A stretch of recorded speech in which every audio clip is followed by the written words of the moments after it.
सीकर सांसद अमराराम ने कहा कि सीकर लोकसभा क्षेत्र पानी की गंभीर समस्या से जूझ रहा है, जिसका मुद्दा उन्होंने कई बार संसद में उठाया। सरकार से सवाल भी किए हैं, लेकिन यह सरकार जनता और जनप्रतिनिधियों के सवालों से कतरा रही है। सीकर के साथ राजनीतिक द्वेषता रखकर सौतेले व्यवहार कर रही है। सीकर में पानी की पूर्ति के लिए कोई काम नहीं कर रही है। यहाँ का भूमिगत पेयजल खत्म हो गया है। पेयजल की गंभीर समस्या के लिए जल जीवन मिशन की योजना थी, लेकिन उसमें भी कोई काम नहीं किया गया। मुख्यमंत्री भजन लाल शर्मा सिर्फ बातों से पानी पिला रहे हैं। सीकर के लिए पानी का अलॉटमेंट होने के बाद भी अभी तक योजना में सरकार कोई काम नहीं कर रही है। सरकार की अनदेखी को देखते हुए ऐसा लग रहा है कि बिजली के बाद अब पानी भी रिलायंस जियो जैसी कंपनियों के हाथों में सरकार नहीं सौंप दे। अगर ऐसा हुआ तो जनता को पानी के लिए भी भारी कीमत चुकानी पड़ेगी, लेकिन वे ऐसा कभी नहीं होने देंगे, चाहे इसके लिए किसी भी स्तर तक आंदोलन करना पड़े। प्रेस वार्ता के दौरान पूर्व विधायक पेमाराम, सीटू नेता ब्रज सुंदर जांगिड़ मौजूद रहे। इस सीकर और झुंझुनू की सबसे अक्यूट समस्या पेयजल की समस्या है।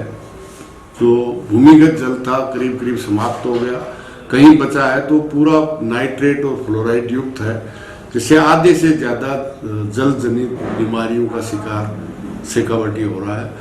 और इसके लिए जो जल जीवन मिशन की योजना घोषित की गई थी, सीकर और झुंझुनू के लिए तमाम कस्बे और गांवों और ढाणियों के लिए 8,900 करीब 8,000 करोड़ की स्कीम घोषित की थी 2021 में, और आज 2026 आ गया, अभी तक भी किसी भी तरह से सैंक्शन जारी नहीं किया, वर्क ऑर्डर नहीं किया।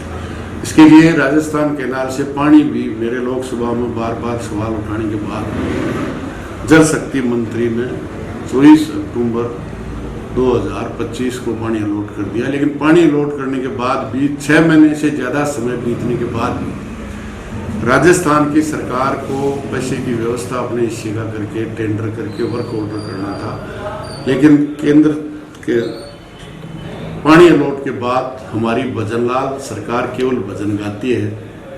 सीकर और झुंझुनू में मुख्यमंत्री बनने के बाद दर्जन भर सीकर और झुंझुनू में आ गए और केवल जनता को पानी पिलाने के लिए भाषण देता है। इसकी व्यवस्था नहीं करके यहाँ की प्यासी जनता के साथ राजनीतिक द्वेषता के आधार पर दंडित करने का काम कर रहा है। मैं समझता हूँ ये किसी भी तरह से शेखावाटी की जनता इसको बर्दाश्त नहीं करेगी, क्योंकि पहले संभाग और जिला समाप्त किया और अब लोगों के साथ पानी की व्यवस्था नहीं करके जो राजनीतिक द्वेषता से काम कर रहे हैं। निश्चित रूप से भारत की कम्युनिस्ट पार्टी मार्क्सवादी आम जनता को साथ लेकर इसके खिलाफ लड़ेगी। पानी पिलाने की जिम्मेदारी सरकार की है और अब तो डबल इंजन सरकार है, उसके बाद में भी ये जो सौतेला व्यवहार कर रही है इसके खिलाफ, क्योंकि पानी का पेयजल का सवाल किसी राजनीति से संबंधित नहीं है। किसी भी राजनीतिक पार्टी से संबंध रखता हो, प्यास उसको भी लगती है, किसी जाति से किसी धर्म से हो, लेकिन ये सरकार उस ओर कोई काम नहीं कर रही है और पूरे पेयजल को अभी रिलायंस को सौंपने की तैयारी कर रहा है। तो निश्चित रूप से इसके खिलाफ हमारी पार्टी लड़ेगी और देश की संसद में भी जिस तरह से प्रश्नों के माध्यम से सरकार नग्गी होती है, उन प्रश्नों को, चाहे वो आपका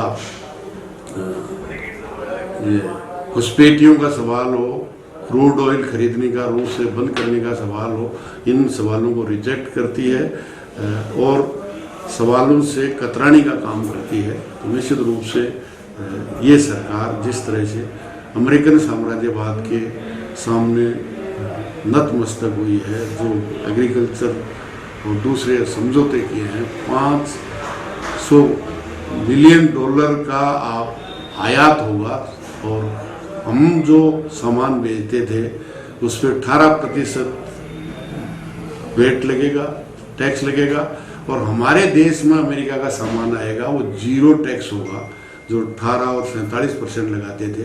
तो निश्चित रूप से खेती, उद्योग, व्यापार सब नष्ट होंगे। तो इसके खिलाफ मार्क्सवादी कम्युनिस्ट